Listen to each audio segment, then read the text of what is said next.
पाठीमागून काही तरुण मुलं हसत होती. अरे वा, दिसायला तर भारी आहे. तिला आपल्या टेबलवर बोलवू का? त्याच्यातून एकाने टोमणा मारला. काव्याने रागाने मागे वळून पाहिलं आणि विवेकच्या पायावर जोरात लाथ मारली. विवेकने पाय चोळत तोंड वाकडं केलं. काव्या, तू थांब, तुला मी दाखवतोच. तेव्हा त्याच्या मित्रापैकी एक म्हणाला, अरे हे तर तुझ्या भावाची बायको नाही का? म्हणजे रुद्रची? रुद्रचं नाव ऐकताच विवेकच्या चेहऱ्यावरचा रंग उडाला. पण लगेच तो खोटं हसत म्हणाला, होय, काय झालं तिचं? त्याच्या बायकोला भेटण्यात काय गैर? तो मित्र अनय हसत म्हणाला, तू वेडा आहेस का? रुद्रला समजलं तर तो तुझे दोन्ही पाय मोडेल. विवेक खेकसत म्हणाला, अरे नाही रे, रुद्रला तिच्याशी काही घेणं देणं नाही आता. तो लवकरच जेसिकाशी साखरपुडा करणार आहे. काय सांगतोस? अनय चकित झाला. मला तर असं काही ऐकू आलं नाही. विवेकने खोटं समाधानाने हसत सांगितलं, त्या लग्नाचं ठरलेलं सगळं आपल्या आजीने केलं होतं. मी तर फक्त एक मोठं ओझं कमी करतोय. अनय हसत म्हणाला, तिच्यावर एवढं लक्ष कशाला देतोयस? ती तर सध्या खूपच वादात आहे. कुणाचा तरी जीव गेला म्हणे तिच्या साईटवर. ते ऐकताच विवेकच्या डोळ्यात चमक आली. म्हणजे ती अडचणीत आहे. मग जर मी तिची मदत केली तर हिरो बनून मी ती माझ्यावर उपकार मानेल. अनयने डोळे फिरवले.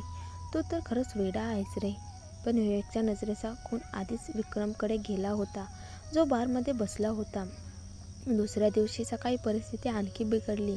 शिवायने ऑफिसमध्ये येताच संगणकावरच्या बातम्या दाखवल्या. काव्या, काय एवढे हे कमेंट्स वाचतेस? लोक काहीही बोलणारच. आपली कंपनीच जर आता चालत नसेल तर बंद कर. इतका त्रास का घेतेस? काव्या निर्विकार चेहऱ्याने म्हणाली, मग काय करावं? तू माझं पोट भरणार आहेस का? शिवाय खट्याळपणे म्हणाला, अगदी 10 काव्याही सांभाळेन मी. काव्य डोळे फिरवत म्हणाली, हा जगातला सर्वात मोठा डायलॉग आहे. मी तुझं आयुष्यभर पालन करेल. विश्वास नाही मला. तरीही ती संध्याकाळी विक्रमच्या घराकडे गेली. तो दरवाज्यात उभा राहून चिडून म्हणाला, काय गं, पुन्हा आलीस? काय हवंय आता? काव्य शांत आवाजात म्हणाली, विक्रमजी, मी तुमचं काहीही बिघडवलं नाही. फक्त एवढं सांगाल का? मी काय करू म्हणजे राजदीप मला माफ करेल? कृपया मदत करा. तो खेकसला, मला माहीत नाही आणि मला त्रास देणं बंद कर. त्याने तिला ढकललं. काव्या रडवलेल्या आवाजात म्हणाली, कृपा करून मदत करा ना. माझ्याकडे दुसरा मार्ग नाही. तुम्ही सांगाल तसं करेल. फक्त हे प्रकरण मिटवायला मदत करा. विक्रम थोडा थांबला. त्याला तिचा हट्ट त्रासदायक वाटत होता. पण मग त्याच्या डोक्यात एक कल्पना आली. ठीक आहे, मग माझे सर्व नोकर सुट्टीवर आहेत. घर साफसफाई करून दे. समाधान झालं तर थोडं सांगीन तुला. काव्याने क्षणभर त्याच्याकडे पाहिलं आणि मान हलवली. ठीक आहे. तो हसत म्हणाला, या पिढीच्या मुलींना कामाची सवय नाही. 2 तासातच पळेन. पण संध्याकाळी जेव्हा तो परतला, संपूर्ण घर चमकून निघालं होतं. काव्या साध्या कपड्यात होती. हातात मूग घेऊन उभी होती. विक्रमजी, आवडलं का? तो थबकला. अगं काव्या मॅडम, तू खरंच हे सगळं केलंस? त्याने निराश हसत म्हटलं, बरं, तुला एक गोष्ट सांगतो. तुझी कंपनी टिकणार नाही. राजदीप फक्त एक अट ठेवतोय. ती बंद कर. तू परदेशी जाऊ शकतेस, पुरस्कार मिळवू शकतेस. मग एवढा त्रास का? काव्याचा चेहरा उतरला. तिला समजलं, राजदीपचं उद्दिष्ट तिची प्रतिष्ठा संपवणं आहे. ती हलकसं हसली. ठीक आहे विक्रमजी, मग उद्या परत येऊ का? तो चकित झाला. काय, उद्याही? ती काहीच न बोलता निघून गेली. तिच्या चेहऱ्यावर थकवा होता, पण डोळ्यात निर्धार झळकत होता. घराच्या बाहेर माधव वाट पाहत उभा होता. मॅडम, तुम्ही इथे? काव्या हसली. तू इथे काय करतोस? तुम्हाला अडचणीत पाहून आलो. सगळीकडे तुमच्याबद्दल वाईट बातम्या आहेत. माधव म्हणाला. काव्या हलक्या आवाजात म्हणाले, धन्यवाद माधव, पण मला सध्या घटस्फोटापेक्षा जास्त मोठी कामं आहेत. माधव म्हणाला, काव्या, हे काम करण्याची गरज नाही. रुद्रसाहेब तुमची मदत करू शकतात. तुम्ही दोघे इतके वर्षे एकत्र होतात. थोडं त्यांच्याकडे जा. काव्या हसली, पण आवाजात वेदना होती. तो असं करणार नाही माधव. त्याच्याकडून काही अपेक्षा ठेवणं म्हणजे स्वतःची थट्टा करणं. विक्रम तरी ऐकतोय. तेवढ्यात मागून एक ओळखीचा थंड आवाज आला. बस झालं. रुद्र तिथे उभा होता, चेहऱ्यावर संताप आणि डोळ्यात जळजळ. तिला जाऊ दे. जर तिला विक्रमच्या नोकरांसोबत काम करायला आवडते तर तसंच करू दे.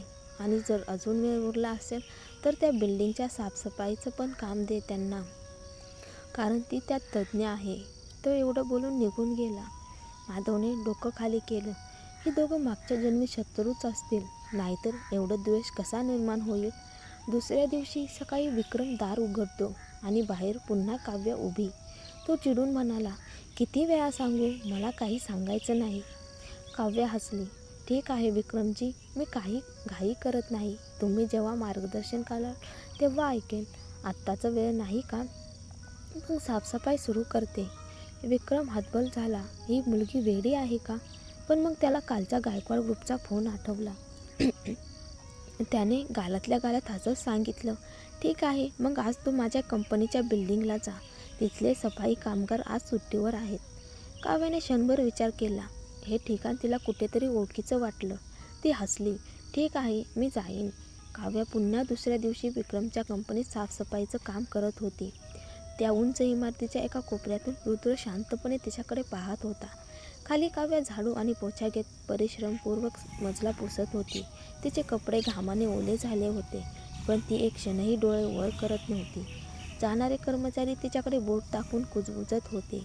हीच का ती काव्या, कंपनीची मालकीण? बघा तिचा हाल बघा. माधव मागून म्हणाला. काव्य खरंच हट्टी आहे. रुद्र फक्त थंड आवाजात म्हणाला, बघूया किती दिवस टिकते ते. आणि तो वळून निघून गेला. दरम्यान जेसिका रुद्रला शोधायला आली, पण कुणालाही त्याचं ठिकाण माहीत नव्हतं. ती ओठ वाकवत म्हणाली, ना ऑफिसमध्ये ना घरी. म्हणजे काय, तो काव्याजवळ गेला असेल. मला स्वतःला थांबवत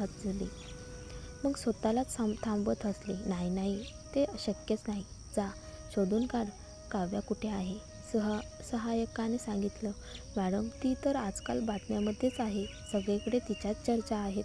जेसिकाच्या डोळ्यात चमक आली. तिने मोबाईलवर बातम्या पाहिल्या आणि हसत म्हणाली, काय गंमत आहे. ही बातमी मला कोणी आधी सांगितली नाही.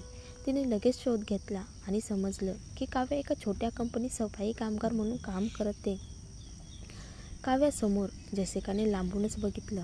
काव्या खरंच झाडू मारत होती. त्या दृश्याने तिला एक विचित्र समाधान मिळालं. रुद्र आता तिचा आहे आणि काव्या खाली झाडू मारते आहे. तिच्यासाठी तेच एक मोठं सुख होतं. तिने पुढे जाऊन काव्याच्या समोरच पाय टाकला. काव्या वर बघत म्हणाली, मॅडम, जरा बाजूला उभं राहा, नाहीतर तुमचे लिमिटेड एडिशन शूज खराब होतील. ते मी भरून देऊ शकणार नाही आणि तुमचा साखरपुडा समारंभ पण चुकू शकतो. जेसिकाने नकळत ओठ टवकारले. अरे वा, मिस काव्या. लांबून पाहिलं तर तू एखाद्या साफसफाई कामगारासारखीच दिसतेस. घाण आणि बघवत नाहीस.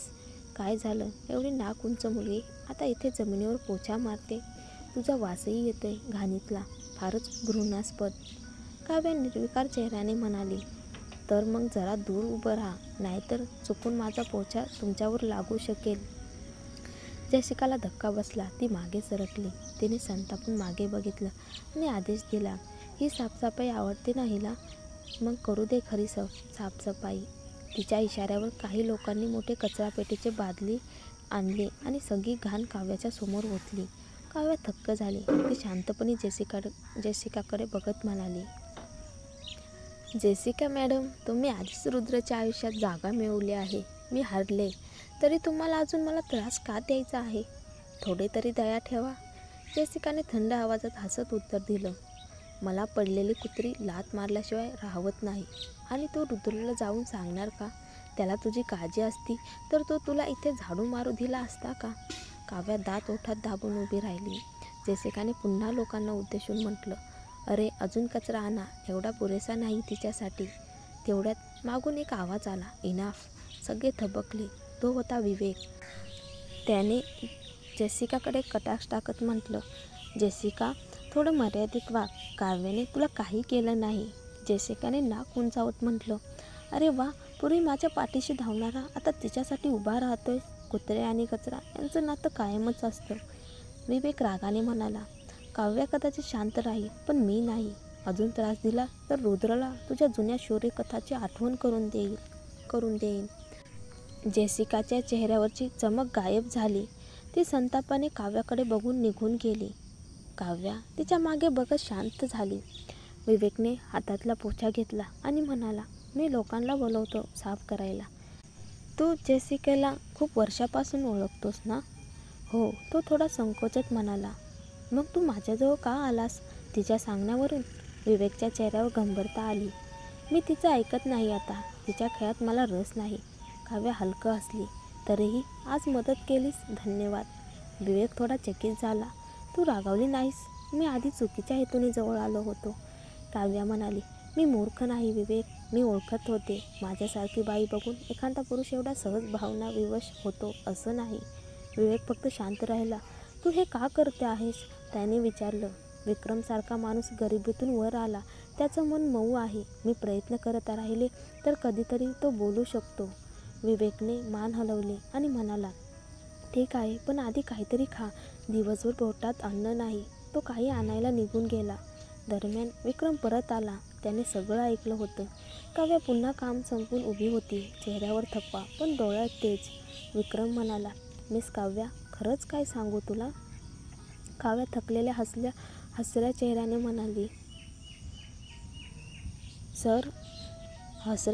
म्हणाली, सर तुम्ही आलात?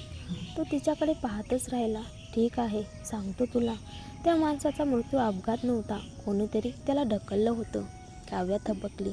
म्हणजे ती दुर्घटना नव्हतीच, ती सगळी मानवनिर्मित होती. तो गंभीरपणे म्हणाला, आणि मी एवढंच सांगू शकतो. काव्या अवाक झाली. हळूच ती हसली, पण त्या हास्यात वेदना दडल्या होत्या. राजदीपसारख्या माणसाचं आयुष्य काहीच मूल्य नाही.